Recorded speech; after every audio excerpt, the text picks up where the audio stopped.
And just Charles, where are you at today physically? Knoxville, Tennessee. Oh, Knoxville. Okay, awesome. Tell the folks at FedEx I said sup. I can swing by and drop that. You have a lot of sway there. No, I just have once upon a time I worked at Tibco and we closed a huge deal at the end of our fiscal year there. And the sales rep actually moved to Knoxville for the last 90 days of the year to get the deal done. That's awesome. Wow, So that's That's a great commitment right story. there. Knoxville's pretty cool though. There's worse places you yeah, can yeah. move to get a deal done. I'm sure Justin has some stories about that. Oh yeah. All right. Well, let's just kick things off. From ABM to PLG, from Medic to MedPick, the world of business is constantly evolving. We'll cover the who, what, where, when, why, and most importantly, how you get the transaction. I'm Matt Amundsen, and he's Craig Rosenberg. Let's get started. All right, everybody. So it is my distinct pleasure to be joined by both Justin Michael and Charles Needham today. They are I think, formerly known as Salesborg, currently known as Amazon best-selling authors. Justin's been a part of both the Justin Michael Method. I guess it's not called one if it's the first one, but also Justin Michael Method 2.0, two just extremely well-read sales books. And they've got a new project that they're coming out with, upcoming here on the 9th, the Cold Calling Algo. And I'm super excited to jump into that. But before I get started, I just want to say thanks for joining us. I know you guys have a very busy press tour in front of you. Justin's coming in from Europe in Zurich, Switzerland, and Charles is coming in from Knoxville, the home of FedEx. So, welcome, guys. Glad to be here. Excited to talk shop. Fans of the Yeah, pod. Known yeah, Craig for a bit. So yeah, let's get into it, man. How do you want to yeah, jump in? yeah. Craig Rosenberg not present today. No excuses. No But reason why he but couldn't with be here, us but he's not here. he's like Obi-Wan Kenobi, he's sort of still with us at all times. He's with us in spirit, yeah. And if you strike him down, he'll only become more powerful than ever before. So the way we usually like to kick off the show, Craig refers this as the what is it, Sam? The Matt Amundsen. I believe it's the Matt Amundsen 2.1 AB Improvement question. Yeah, for the transaction. So one of the things that we love here and our audience loves here is storytelling. So I'm gonna kick it to Justin and Charles here, just to think about, you guys have been a part of so many great organizations and helping organizations improve their cold calling, their selling overall, and their ability to scale. What maybe you could tell us about a customer story that you had, one that stood out where maybe there was massive improvement. There was something that they were just doing fundamentally wrong, and they needed to root that out to make a big change. Anything kind of jump to mind for you guys? Yeah. So what's really interesting, I've been doing sales consulting now for 5 years. I've been in sales since 2001. Before the internet, I used to sell packets, vehicle auctions, like Miami Vice Yeah. style. People Yeah. always freak out. They're like, "We're working really hard." I'm like, back in my day, I'd sit in a folding chair waiting to cold call. They'd like throw Red Bulls at us, like chumming the sharks, and then we get in there, and then like a cue would hit from like some TV ads, and we all jump on the phone and read the same 9-minute script, and there's like compliance listening in, and we're trying to take credit cards, and it was pretty crazy. But yeah, I've been in the game a really long time, and over the last 5 years, the stunning revelation is in over 200 startups that I've advised, 100% are setting the majority of their meetings via phone and generating the most business via phone. Sure. I've never seen it otherwise. I had a marketing team where the head of marketing was like, "We write all their sequences and we don't let them cold call." And I think I was like young in the process of this. And I'm like, "Here's what I'll do. I'll pay you my fee and I'll get on the phone and I'll prove to you that this is going to be more effective. And they never called me again. So I was like, I over challenged the challenger. But hey, I did have a champion down at HubSpot Australia, and I ended up coaching about 65 reps there and certifying them. There were a couple really cool things. I've written a lot of books and methods. One of the things was the responsiveness of C-levels. There was this pervasive myth of like, they don't answer the phone. The other one is like, they're not on LinkedIn. And one of the ways I figured out everyone is on LinkedIn is I took the lyrics of What Do You Mean by Justin Bieber, and just every 10 minutes I would just send the lyric, like, what do you mean? You nod your head, yes, you mean no. And I just send it. And within like 5 of these, they're like, hey, take me off the list, go away. Like you will get shut down. It's a very, very cable guy maneuver. So, we proved that team could just call CMOs, could just get CMOs to interact right over LinkedIn DMs, like long DM flows. Like, I've never seen this, that there would long conversations. I don't know. I mean, one awesome moment I had is I read an article in Wired magazine, and it was the CMO of Marriott at the time. And she was talking about their app and how you could go to the room and unlock it. And I had this really cool geofence technology. So I read the app. So I think I called her number in Discover.org and left a message and referenced the quote and did like the triple from combo prospecting. And then I sent the email. It's like, hey, with this tech where you can geofence the resort and there's a different offer at the pool and the front desk and the parking lot. Because normally you just geofence the entire area. And so, I tripled in. It was probably like a Friday late afternoon, New York time. She responded within 5 minutes. I had put her whole quote in the subject line, or in Catalasta, and she just sent me to England to like this vetter. So then the next day I hit the European dial. I called London. And then, again, no one picked up. I left a voicemail there. I tripled again. That vetter got to me and then sent me to Plano, Texas. And within a week, just sitting there reading a Wired magazine and picking up a phone, I landed this amazing meeting for our whole team to fly down to Plano, Texas. And now I'm here. I'm in Plano, Texas. The coolest thing happened in Texas. This lifted truck came out of nowhere, this massive truck. And it came to a stop sign, and I'm walking by it, and it just started to accelerate, and I did like a full roll. I just was like, and it was like an untouchable roll, like 2 seconds, and the thing would have hit me. But I'm recalling. But I also evaded death. So you've got cold calling, evading death, which proves I'm like an immortal vampire. People have speculated. Is it a cyborg? Is it a real living organism? Let's go to Charles. Man, how do I follow that one up? Yeah, good luck, Chuck. Show the hat, though. You got a cool hat. You got the machine. Yeah, my wife got this for me 2 days ago, and I haven't taken it off my head since. Looking I feel good. like this is more of a Justin hat, though. The sales board. Yeah, what's your story, though, Charles? Because you're doing some awesome stuff at TitanX, and you came out of Wall Street, so I'm sure you have some pursuit of happiness type moments. Yeah, I mean, I think it's helpful to sort of understand the nature of the relationship in this book, right? Justin obviously has a ton of experience in mobile marketing, 20 years, everything from call centers, coaching, VP being the rep himself. And we're going through a really interesting time in GTM right now, where you have basically phone is the last channel standing. And, we did it to ourselves. Email sequencing, LinkedIn automation. We're now in this world where the phone is the only thing left standing, but ironically enough, everyone's trying to kill the phone as well. You think of AI SDRs, you think of parallel dialing. The irony seems to be entirely lost on everybody that they're going to kill this channel as well. And so part of what we reimagine in this book is how do we redefine the way buyers and sellers communicate? There's so many broken KPIs that you see from the board level, encouraging reps to push meetings, leading phone scripts with just features and benefits and just drumming buyers to death.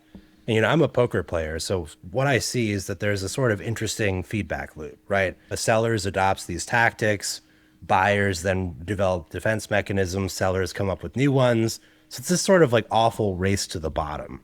And so what we're trying to do is redefine a world where sellers and buyers have conversations again.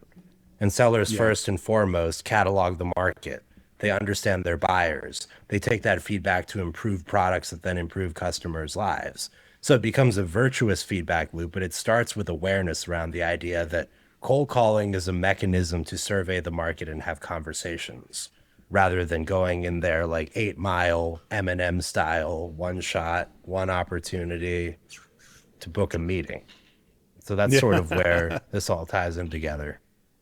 Yeah, love that. I mean, it's amazing to me as an operator now, like, I typically will answer some cold calls each week. I just want to hear what's going on. I want to hear if like there's somebody who can actually convince me to take a meeting.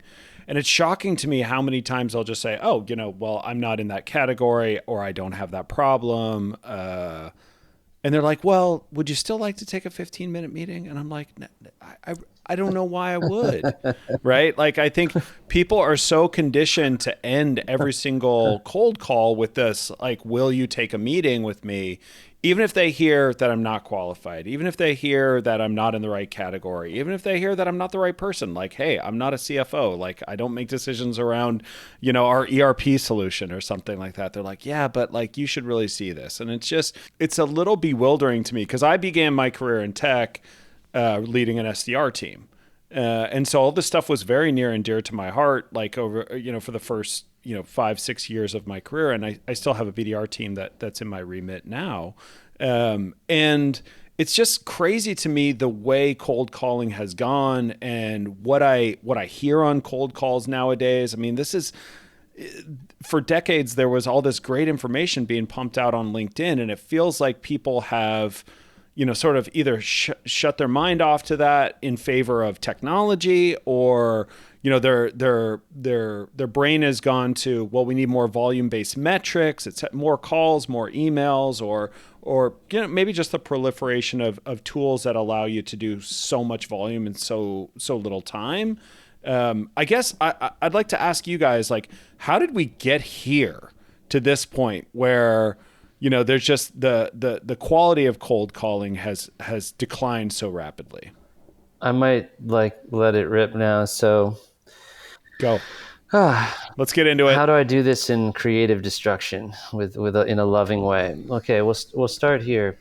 When you look at the canon of all the books ever written, and you look at it like a funnel, and you just start chopping it down, you're like Sandler, right?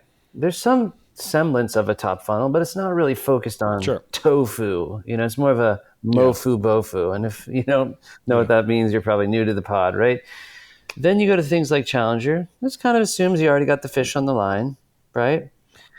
When you go to the very top of the funnel, though, you kind of lack the rigor of the full cycle systems like, TAS, Challenger, force management. There's so much rigor in progressing through the bow tie, to put in Jocko parlance.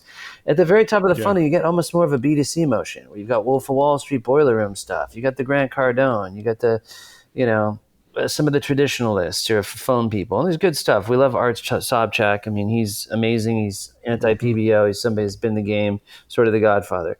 But it was really kind of missing a rigorous system that, one, was enterprise grade. How would you use the phone to penetrate C-levels, to go after a multi-threaded, highly matrixed account, Fortune 1000? We're in an era where there's 11 decision makers, even for a startup company sometimes. Yeah. So you've got to be really adept at getting through. Number two, no one has ever put out a book about AI-powered cold calling, and this is why we call it the cold call algorithm. First of all, algo stands for ask, level, glitch, offer, which is an ask-based opener, not permission-based necessarily. It's I throw you off guard with an insightful question. You're talking first versus me saying the reason for my call. And so really, here's the technical reason we had to write the book. One, Gmail allows 50 messages a day. So does Outlook. So you're a SaaS rep and you're an enterprise company now, a mid-market company, they give you one email, maybe two if you're lucky. So you can send 50 emails a day. Now, I don't even know which vendor says it. I think it was maybe Outreach, but without the help of sophisticated personalization and RevOps and email warming in multiple domains, people are setting one meeting out of 1,000 emails, if they're lucky. Sure. It's like a banner ad now. So the agencies get, 5 domains, 10 domains, 15 email addresses, warm them all up, put them through Clay, build NAN flows, get all this like techie GTM engineering stuff. And that's what we predicted in Tech Powered Sales, is that they would look like sales engineers. And they're quite technical. They're vibe coding in Cursor and they're doing all this stuff. Well, then this poor rep is like, sending 50 emails, nothing's happening. And then they get on the phone. Well, 40% of that data is bouncing. right? And then the email 30% because the data is bad after the pandemic and all the job changes. And then the LinkedIn API is still closed. So the promise and premise of AI fully replacing the top funnel is impossible. It can scrape LinkedIn, it can't fully automate it, API is closed. The rep doesn't have enough volume coming off the email to set meetings. So all they can really do now is use artificial intelligence around the phone. And now here's the kicker. And I don't know if Trump will roll this back. But last year, the FCC, the Federal Communications Commission, banned digital twin calling. So a human voice AI, it's illegal in North America. I can't spoof myself or you and make a call. And it's been banned in Europe and it's banned in Australia. So we're still sitting in 2020. 70% of the top funnel can be automated. It is impossible to 100%. I see companies all the time doing the digital twin cold calling, and it's fully illegal. So like in that climate, we thought, well, what's going to happen with increasing regulation between 2025 and 2035? It's going to be the AI powered phone. And a lot of people throw rocks at the book. They're like, you shouldn't AI call. But this book's about empowering the human and using AI from the targeting to the analysis to how to personalize, what to pinpoint, C-level strategy, matrix strategy. And it's all the ways to put AI as an exoskeleton around the caller. Now, I won't mention any books on the market. Cold calling sucks. This is a suck cut. It actually sucks, Wayne's World. But anyway, that book is very B2C, and those approaches proliferated in the 90s, and it's an old stack for B2C, right? In my view, it's not the enterprise grade stuff. So I'm looking at their like permission-based openers, stuff like, hey, Matt, I'm calling from Justin Michael Consultant. Does that name ring a bell? No, we've never spoken before. Hey, I was talking to people on your team. I checked with the team, you didn't call them. Like, it's just like quirky gimmick type stuff. And that stuff really will sink you if you try to call a CFO. So I'm going to give the mic now to, I'd love to hear Charles' dissertation, and, his views are his own. Disclaimer, I'm a little outspoken like Mark Cuban of B2B.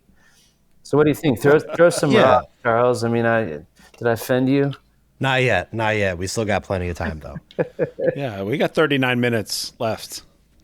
In any case, it seems like if we go back to the earlier conversation about sales reps destroying their own channels, we have a real opportunity to use AI for either good or evil. And on the evil side, we've already seen the outcomes of this. AI writing messaging, AI personalizing things with M dashes. We've all gotten those emails in the last week. I'm sure at least 100 of them. But in any case, there's a very real opportunity to be signal inside of that noise. There's a sort of reversion effect where being the human that is powered by AI that you can use to synthesize insights, suddenly personalization at scale is not out of reach, delivered by voice. And so what we're talking about is not a binary situation where you either have a human calling without the assistance of AI or full-on AI calling, but a world where these things can actually work together for the benefit of both buyer and seller. And so I think that's sort of the foundational component of the book and what's so important that we want to get across.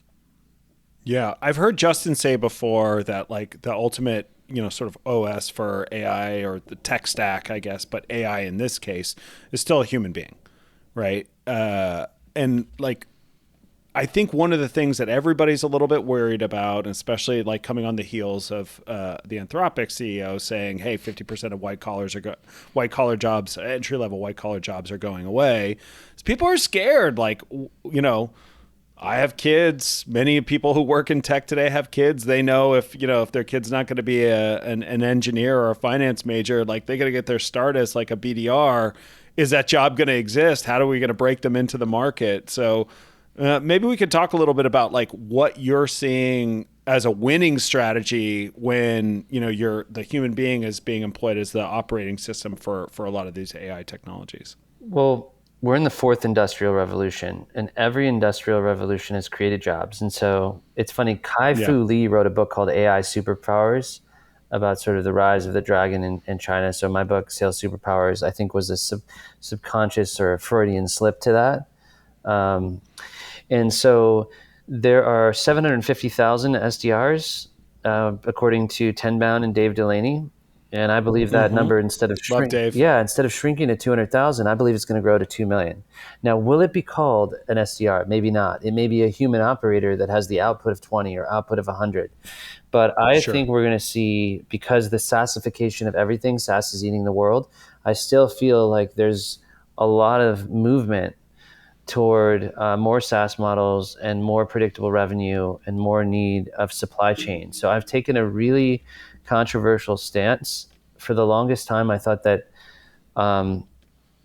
sellers were going to go away and I'll be replaced from buying and selling bots. But as long as LinkedIn has a shut API, billion people on that thing, and as long as Gmail is heavily restricted, and as long as the data providers don't have clean data. Now, one thing I will say is Charles works at this company called TitanX.io. May seem like a shameless plug, but there's a couple vendors only. What's funny, in 2007, I was a BDR. At the time, it was like inside sales. And all I did every day of my life, I just dreamed of connect and sell. And I knew a guy who knew someone over there. And my founders, they were like, they sold a company to Oracle, so they were doing well. And I was like, just buy it. It was a stratospheric cost at the time. But I was like, it'll just do all the dials and hot switch me, So, where am I going with that? I mean, this company, basically, they do algorithmic hits against the API. Like, they test the numbers. They enrich your list, and they get you a list that's already clean. So they're like, these 200 numbers answer the phone. And then you don't need to parallel assisted dial it. Like, why would you call it 15 ways from Sunday? Like, I have Matt Amundsen's cell phone. I'm just going to call him 7 times until he picks up or texts me £. So human verification, channel validation, having a combination of VAs, algorithmic scraping to tell you the list is clean. Like, the list is the strategy. And that's something that Chris Beal said, and it's been echoed by Joey Gilkey, who's the CEO of TitanX, and Ryan Reichert said it. So I know I kind of like segued all around and plugged some technology, but we're also really heavily looking at prioritization and also tech stacks where it's a power dialer and a parallel dialer and a data strategy and then omni-channel under it. So this is sort of like the heir apparent, right? Prometheus style. This is sort of the baby alien of tech-powered sales. What would you say, Charles? Bluish hue to the skin tone. Don't be a face-sucking alien. Is all I have to say. Don't be that guy. That's all you need to know right there. Yeah. I guess helpful to sort of highlight the channel segmentation piece and hit on that. So what we found as an organization is if you take a random distribution of people, and I want to go around the room because I'm kind of curious. You guys get a call from an unknown number. It is not marked as spam likely, but you definitely don't recognize the number. What are you doing? Are you picking up? 50-50. Almost never, only when I'm prepared to get a cold call. Unless it's local, and I think it could be coming from one of my kids' schools. But like, I live in an area where like I have a phone number from Los Angeles, and I live in the Bay Area. So like, I can tell when it's a totally bunk cold call, because even if it doesn't say a high chance of spam or whatever, it's like it's coming from a Los Angeles area because it's trying to match to me. Interesting. So you actually see the local area code as like an inverse indicator. Yeah, right. Exactly. So we go back to the earlier conversation about tactics that have now been sniffed out. Yeah, that's a good example of it right there. Okay, so Matt, you're not picking up. Sam, you pick up. Sounds like sometimes 50-50. I'll say yes. Justin, I know the answer for you, but if you want to explicate for the good people here. I don't have a car. I don't use a phone. It sits in airplane mode. It's like a dumb pipe.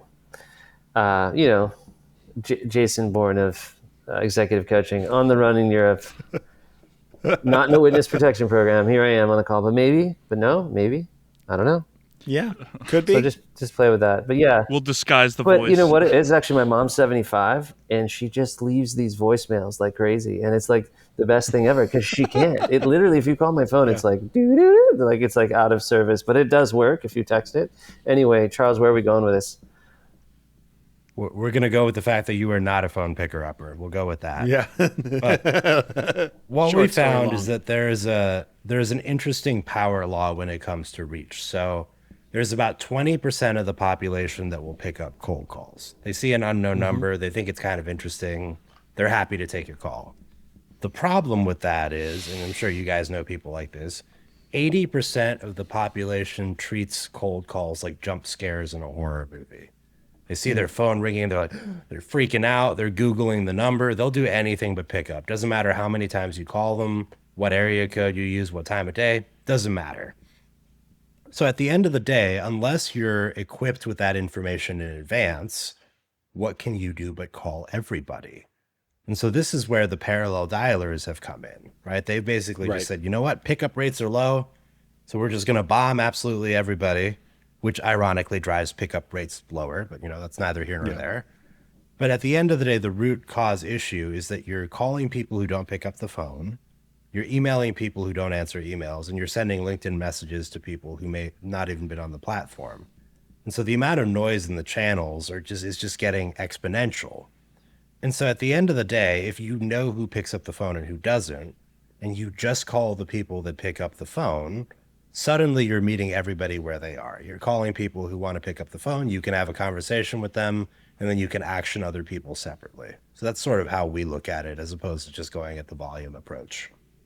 And that's being achieved via AI, because the methods to clean that data and to target it and understand intent is, obviously the special sauce of vendors like TitanX. There's another one called cloudlead.co, but it's rare, just like the parallel assisted dialers. And now you even see Orem saying, hey, use this boost connecting, which is like predictive time of day and single dial. Like, we know Matt's cell and we know when he picks up the phone. Why on earth would we call him like 4 times in a row on a local area presence number? There's no point. Let's actually just call him.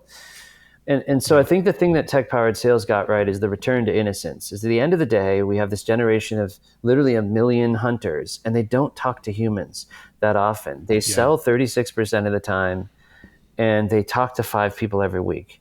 So I remember, I think with Charles, I was building the content. One Friday, he's like, I just got on the phone for 2 hours and had the output of a month of a normal SDR team. And I was like, yep, because he's getting 25% connect rates. And that was the connect and sell value prop. And they've got some good data too. So I invite people to look at all these platforms, because they now have analysis anonymized of all those 100 million calls they've made. But imagine a paradigm where the rep, instead of dialing 8 hours and getting 5 executive assistants, dials an hour or 2 and has 1,000 dials a day and 20 conversations. Or in the case of this new data source like TitanX, you literally just talk to 25% of the people you call, which is wild. And it's funny, it's just a time machine. It's hot tub time machine. That's what it was in 2002, 2005. When I first got on the phones, I'd call executive directors, and 9 out of 10 would just pick up. And that's how I got good at it, because I did like 10,000 hours talking to people and doing the selling. And so if their sales floor is silent and you're sitting in a sequencer and you're programming clay, that's badass, but that's marketing. That is not sales. Is this two-way flow, what we're doing now. I truly believe in the purity of natural selling. So in the future, if they can fix the top funnel, even if it's buying and selling bots, ultimately the human option has to come in the strategic element. One, it'll be like a record player, where it'll be like vinyl records. It'll be a premium, expensive thing, like choose the human. Yeah. And maybe they'll repeal the calling with bots, but it would be like the Tipper Gore explicit lyrics, like, so I'll call you and be like, you have a call from Justin Michael's bot. This is not Justin Michael. Press 1, like getting a call from San Quentin or something, like, oh, okay, take this thing. And that was, I want to give credit there to John Gerard, who was the CEO of Science. He kind of sourced that idea, and I'd never seen it. So wherever you are, and it's funny that my friend over there, Thomas Cornelius, he's bullish on all the SDRs going away. He thinks it's going to 10%. So it is really like doom and gloom, and I don't hear a lot of people thinking there's going to be more jobs, but I'm going there. There's no vested interest there. I just saw the wave with mobile and saw the wave with social. And I was in the internet revolution in 92, 93, and it creates these new economies and new skill sets. People are really going crazy over learning clay and learning all these systems. If it takes you 20 hours to become a coder, again, now you're an engineer, a GTM engineer. So if you're in sales, you should be studying psychology, neuroscience, behavioral psychology, things like Freud, things like Cialdini, because this tech stuff is going to put you in front of someone. And that's where, so this book is really heavily on C-level communication techniques, objection handling, positioning, status, frames, because if you do what's in the book, you're going to start talking to a lot of people. And if you use the stuff in the book, and then you're not going to know what to do. because your job's going to change. Yeah. Well, I want to get into it, right? Because I I was doing a little research and I was reading one of your most recent LinkedIn posts, and there's kind of 5 things that you called out that Algo trains reps to do. So maybe we can go through each one of those. And if you don't know the answer to what those 5 are, don't worry. I will read them aloud for everybody. So first one, start calls without sounding like one. Well, that's pretty good. Charles, do you want to take that one? I believe this was your post, my friend. I don't want to do it a disservice. I'm an egalitarian of podcast airtime. I don't know. I mean, just take anything and put it in a dating context, and so I'll give you a couple debates here. One, oh hey Matt, is it okay if maybe like let's just do Giulio Banana, the guy Segantini or whatever. He's like, would it be a terrible idea if I pitched you right now? It's a horrible thing, but I'm cold calling you. And he's like in a nun outfit, and he's going, he's like dressed as he's got what. Jenga going, and he's ironing. It's hilarious, right? And it does work, actually. It's disarming. But I kind of go like this. If you say, can I get 30 seconds? You're kind of going, I'm doing a 7-figure deal. Is it really 30 seconds? If you say, you're going to hate me, this is cold call, it's a negative connotation, right? So, and then I get into these constant battles about tonality and permission-based openers. And I took a hard line against PBOs forever. And now I'm sort of like, it's really more about status, the frame, and the tone. And as Charles says, it's like calming down system 1, the amygdala, the fight or flight, so that the front brain can take over. But the battle about tone versus verbiage, here's how I call it. Like, you're on a date with someone. Like, what do you do? It's like, oh, it's so great meeting you. Like, you want to come see my meth lab? Right? So, like, get your tone right. It's not going to work. So what you say really does matter. And C-levels need you to get to the point. And if you're waterboarding someone and talking over them, you're not really controlling the call. So the first impression is everything. In the book, we have this thing called like a high status PBO or a hybrid PBO, because Jerry Hill from Connect and Sell is like, I can use PBOs or Route Ruin Multiplier, any opener, and win. What we wanted was a unified theory of everything, because if you get on a phone, get an executive's time, open an opportunity, and close the deal, the full thing, you create a piece of business, you're right. So it doesn't matter if you're, reciting Blues Clues or, singing the Star Spangled Banner, that's the first rule of everything. And we needed an osophy or ology to explain it all, like E equals MC squared. There's nothing in this book, there's nothing you can do on a phone that the book doesn't explain or account for. But weak approaches that perform averagely and behaviors that really repel buyers are very much demonstrated. I'll jump in there, because I think when we talk about the unified theory of everything, a big part of the reason that we wrote this book together is Justin and I have had endless debates about cold call openers. Prior to writing this book, he was very heavy on not using permission-based openers. And we had seen people use that successfully. And so there was this sort of dialectic that we were trying to resolve of, there are people who use this successfully and there are people who don't, who are also successful. And what reconciles this? And so part of what Justin and I figured out, and this is Townsend Wardlaw has talked about this forever, interruptive communication is fundamentally different from planned communication.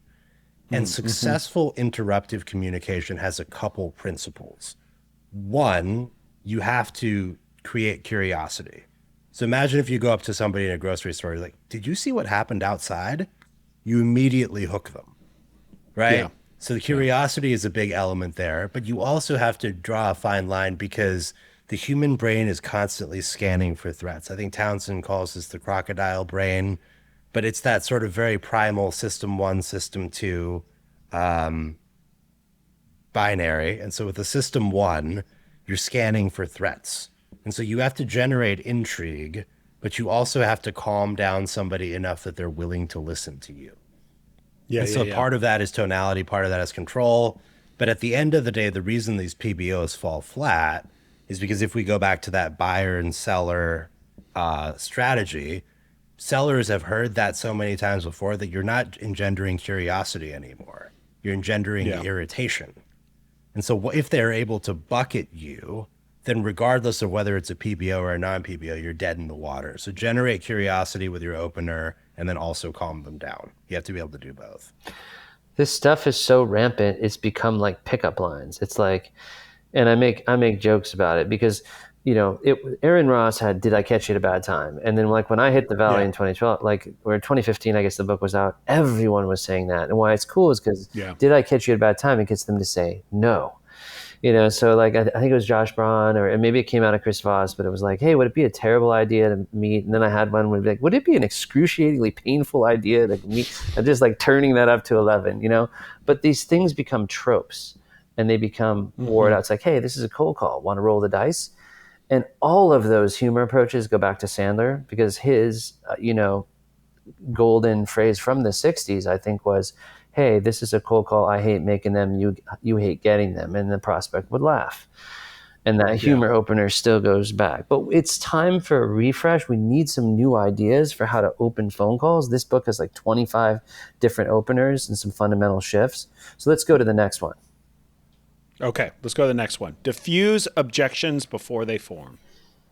Well, pre-handling objection is pretty powerful. If, they say the Mike Tyson quote, everybody has a plan until they get punched in the mouth. Trained fighter is planning on being punched in the mouth. So if you know the top 10 ways people object, you can kind of use social Aikido and pre-plan for them. You can bake it into your script. And this was in an ancient technique called feel, felt, found. Like, well, others felt that way. I mean, one of the first ways to diffuse that is just agree with everything. They're like, it's too expensive. I totally agree. But, what does ROI mean to you? It's kind of a cash register, not a cost center. And you just flip it around. I've seen Cardone promote that. That's what it means to me. But Charles, how do you interpret that? Yeah, so I think this comes back to what we were talking about when it comes to seeing cold calling as an intelligence channel rather than a means to book meetings. Because if you see it as a means to book meetings, there's a very binary definition of success. You either book the meeting or you didn't. Or you don't. And so you haven't really learned anything. But what we always recommend, and what we recommend in the book, is have 50 completed conversations. And when we say completed, we don't mean, I call you and you say you're not interested and hang up right away. That's not a conversation. But an actual two-way dialogue where I simply seek to understand what your relationship with our service is, whether it's something that you think it would be helpful. And if not, genuinely, why not?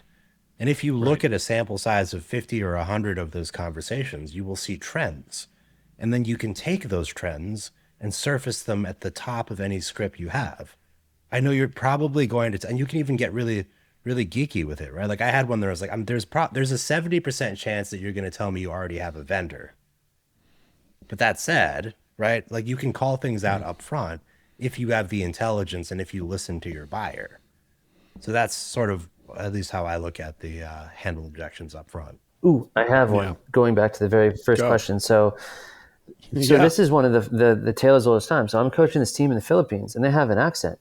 And I've always said that the accent doesn't matter. I can train any team anywhere in the world. They're calling CFOs all day on the ERC, that like tax credit you get back for COVID. But the problem is 100% of the people they call already did the tax credit. So like they have access to these CPAs to sort of re-audit, look at it again, and see if there's more on the table. So we created this script which was pre-handled that objection. They would literally call and say, hey, I bet you already got the refund on your tax credit. Like, yeah, well, we have all these CPAs, no risk to you, and they can look through it. Like the average customer is seeing $400,000 in savings on average. Like, shouldn't you look at it again? And they were taking the call because it was just like taking the wall down and pre-handling the objection. So we talk about that a little, but that's a perfect example of something where how would you do that in an email? Like you literally have to use the phone to get the live fire back, to get the objection and get around it. So let's keep going. Yeah. Okay. We talked a little bit about tone, but the third bullet here is adjust tone without overacting. Go find the Jordan Belfort YouTube where he talks about tone. Like, I mean, it's entertaining. He's like, he changes tones 5 or 10 times so he gets really close and then he gets loud. He's so animated. I'm known for being really monotone. So it's actually funny on this call because I'm just in a good mood and it's late. But look, if you're fired up and passionate, you're going to seem salesy. And if you're dull and boring, it's not going to work either. So there's this middle ground of almost a neutrality. And I'll take this to poker. It's a poker face tonality that's sort of like a consultant or a lawyer or a doctor or a pilot, right? You wouldn't want to be flying around, in the jet stream and the turbulence happening. Like, whew, that is some serious turbulence. It's more like we all fly, for sales, and it's like it's going crazy. The chips are coming off. It's flying like a suitcase fell down, and it's always like a little bit of turbulence, like nothing, like it's no big deal. And I'm like rattling, people are like praying. It's like I've been on this crazy flight. So it's the other thing is, tonality. You go to the doctor, they're like, my knee's really killing me, and they're like, wow, we're going to get a serious premium for that. Like we should operate, They get excited. So the profit motive creates commission breath. And that's why like true Zen, detached, trusted advisor is like, we might be able to help you. We might not. Let's just assess it.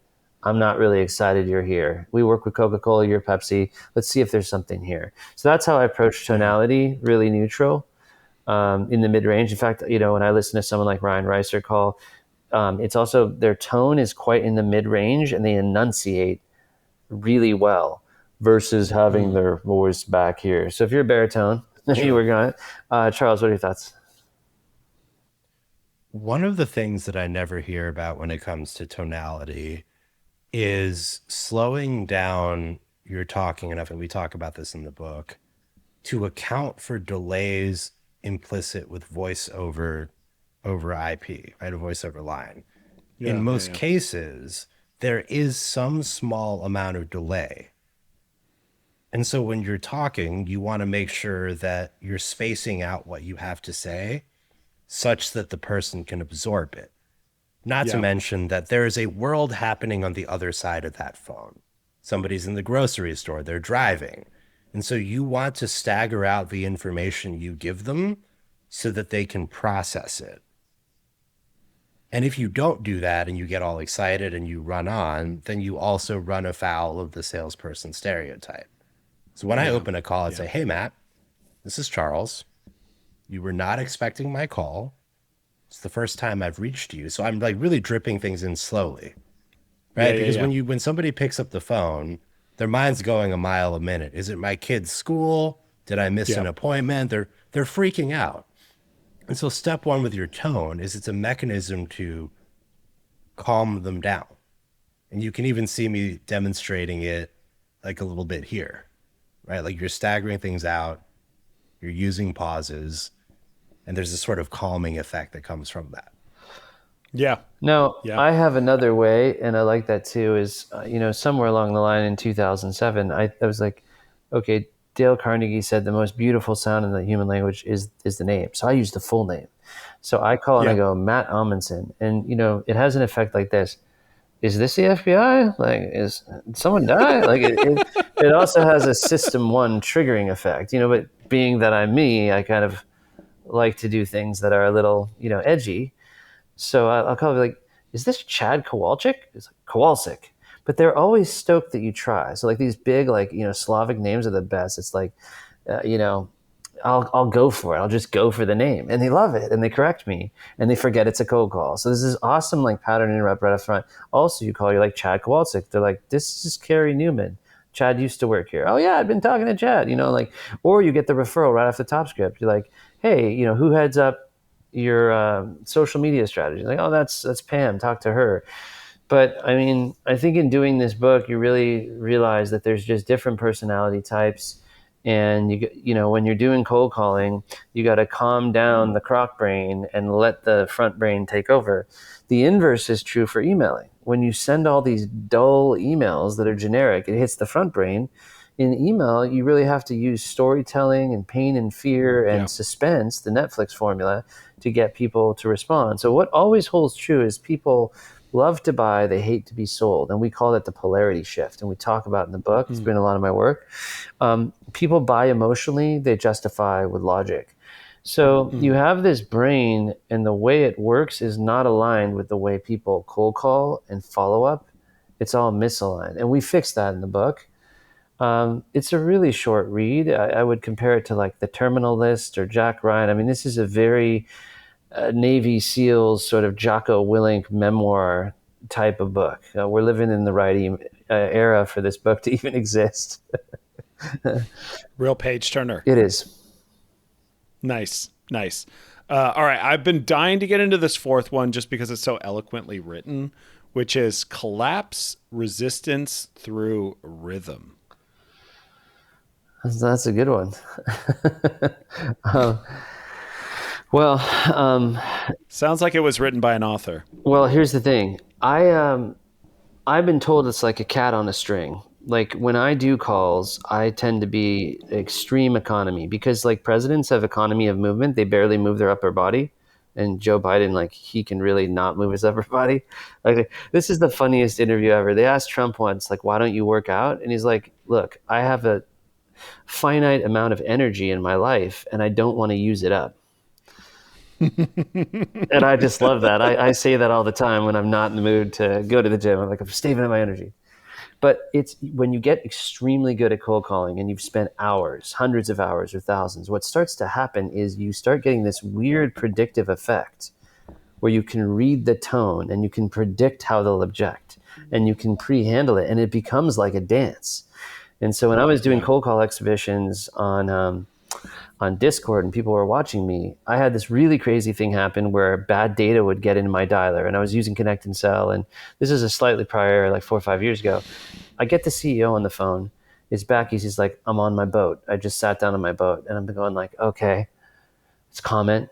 I'm gonna run my principles. It's not an objection. He doesn't seem upset. So I'm like, okay, you're sitting on your boat. I just have one question. How do I get a boat? This is what I said. And I think Josh Braun was like in the audience. I don't know. He was like sitting in the Discord. This really happened. And he laughed and he said, well, you got to get old. And I said, I'm pretty old. Like I'm 40. Like I'm sitting in my backyard in California in 4 p.m. and I'm cold calling. I'm 40. I'm not like getting the boat. He's like, you got to get really old. And I was like, okay. That works. But what was really crazy, he opened up to me and I kind of ran some of the scripts in the book and what evolved into this. And he ended up about 5 minutes later making a referral, like emailing and forwarding an email to the right person on his team. So I wear this story out because people love it, like Chris Beal from Connect and Sell. So the rhythm is the pacing and the tonality. Another thing is like BPM, like beats per minute for all you electronic kids out there. Like if someone's a fast talking New Yorker and you're laconic and slow, or someone's from the South and a drawl and you're coming in all fast, like this stuff's made in New York City, that's not going to work either. So the mirroring and matching New York City, that really chaps my hide. We're on the same wavelength. Charles, what do you think? Can you hit us with some Barry White here with the rhythm? Rhythm is gonna get you. Rhythm is gonna get you. Oh, yeah. I think we should just keep that going. Honestly, it's hard to top that. We got 9 minutes. We might as well just go. We've hit the lunatic Justin karaoke hour. We have John Cicada. I mean, the more you cold call, the more you pick up on rhythms and patterns. And the best example I give is, you see these posts on LinkedIn, they kill me, where someone's like, okay, somebody says they're in a meeting. What do you do? How do you handle that objection? I'm like, you hang up and you call them back later? Like, what's wrong with you? Like, you have to be able to read situations and know when it's appropriate to have a conversation versus not. And if you look at the problem with a lot of BDR scripting and coaching at large, is it flies entirely in the face of that. Yeah. So, I mean, if it's not uncommon where you hear somebody driving and you hear the Bluetooth, and it's hard to describe the sound, but there's that sort of like, you can hear the wheels in the background. I'll just call it out. It sounds like I caught you driving somewhere today. Yeah. Yeah, I'm on the road. Okay, no worries. I'll try you back later. Take care. Yeah.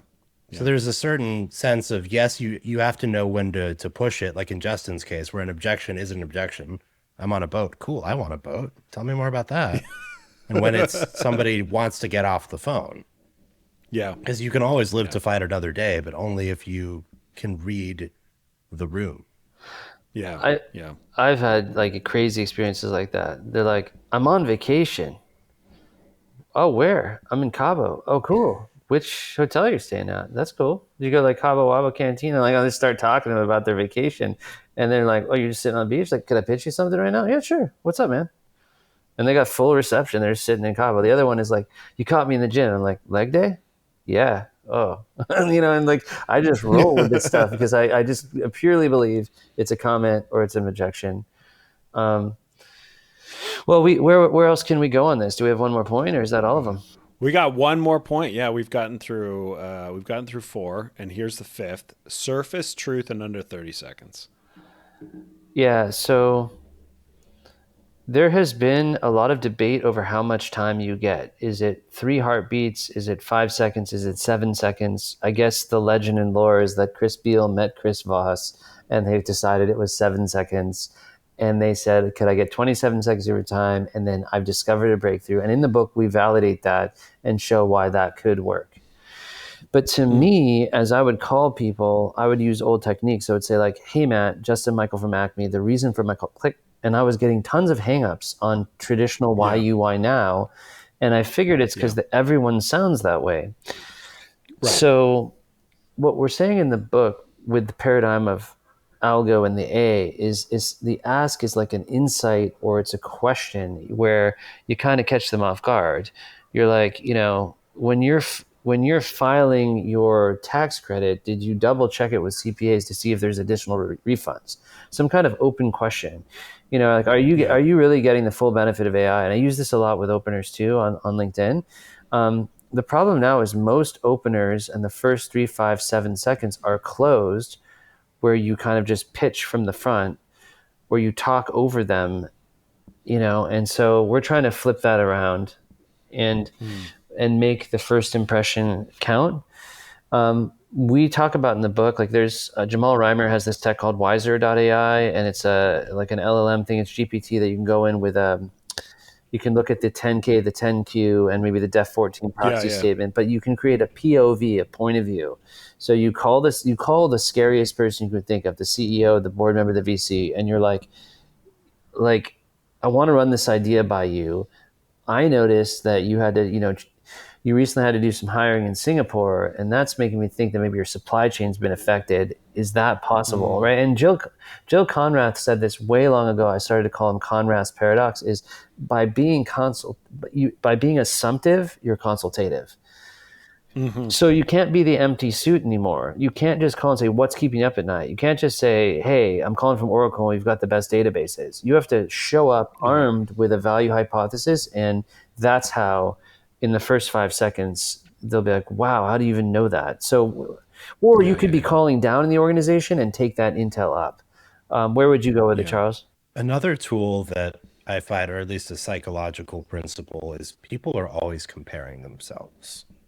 And so if you bring an insight as it relates to what other people, or even a hypothesis of what other people that share their title are seeing, that's generally interesting enough to proceed in the conversation. So I'll give you an example. Calling for TitanX.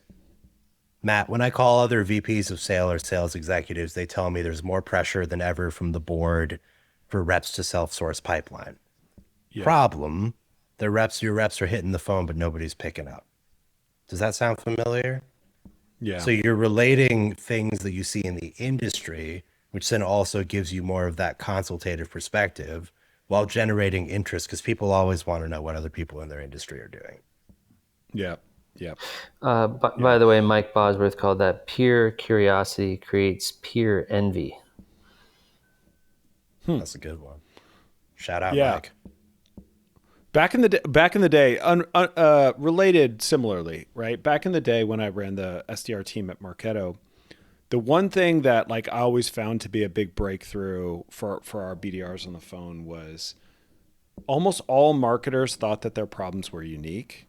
Yeah. And actually convincing them that they had the same problem as nearly all 2,000 of the Marketo customers at the time actually helped them feel a lot more comfortable in the conversation, right? It's sort of like going to the doctor and being like, I don't know if you've ever heard this before, but there is a fluid running down my nose. Oh, you have a runny nose. Yeah, this is impacting nearly everybody in the state of California right now because it's allergy season. Oh, thank God. Okay. Right. Like just something that sort of diffuses their fears around why they're there. They're in an uncomfortable situation. And just to say like, hey, we hear that challenge all the time. We've got 2,000 plus customers who are solving that challenge with our product, or, it's slightly unrelated to what you're saying, but in a similar vein. I think people think of their problems as unique, and the second that they can realize that their problems are in the macro, they're like, oh, okay, cool. So there's lots of people thinking about this. Their vendors are thinking about solutions for it, and my guess is that you happen to be one of those. Problems are isolating by nature, right? Yeah. Because force a very self-orientation. Justin and I talk about this all the time, the importance of other orientation. But problems have a way of forcing a self-orientation. And so if you can come to them and show them that this is something that's in common, they'll also open up more to the idea of talking with you, because now you're getting them out of that self-orientation, which is kind of cool. Yeah. Yeah. Love it. Geez, guys, I thought we were coming here just to talk about a book. I feel like I just took one of my psych classes from being in college. This has been absolutely amazing. This is the stuff like, I don't know if you guys ever got to be in like the SDR fight clubs that were here in Silicon Valley, like during like the early 2010s. Those were like badass events where people used to talk about like the psychology of selling more than they would talk about how many emails, how many social touches, how, whether or not you should use localization in your dialer, but like actual like real selling stuff. And this is, to me, the fact that people aren't having these conversations is a big reason why we've gotten to the point that we've gotten to, is people are trying to solve their problems with more technology, instead of getting to the underlying cause of why so many of these things are bad, which is because people fundamentally don't know how to talk to other people anymore. It's true. So we're probably going to break the internet with this thing. We're the first AI-powered cold calling book in the world. And I mean, it's kind of an honor and it's cool. And Charles has been involved in the edit stage and ideation of a lot of the JMM series. So this is a standalone book and it's coming out on the 9th. It's a very short read. It'll be in Kindle and paperback, but you can sit. It's about the length of Bad Boys 3. And almost as good. So get the book.